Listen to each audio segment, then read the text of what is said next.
Despondency and loss. Rediscovering passion in adversity. In the haze of life, we've all experienced a shadow of despondency and loss. However, let's pause and examine the true origin of these emotions. Is it the external pressures of life? Or is our inner passion gradually being eroded?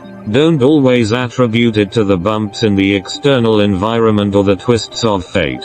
Those are mere surfaces. The real battlefield is within the depths of your soul. Despondency and loss are not forced upon us externally, it's the internal flame of passion that we've allowed to extinguish the gloom within. No external condition can easily change. It's not a denial of external circumstances but a pursuit of inner passion. It's the internal fervor that propels us to overcome the external turbulence. It's the flame within that helps us find the light in the darkness of life. Life, full of challenges, is a test, not an excuse. Opportunities don't favor those with low spirits, they belong to those whose inner fire still burns. Rediscovering passion in adversity is a task we must face, because inner strength is the real foundation of life.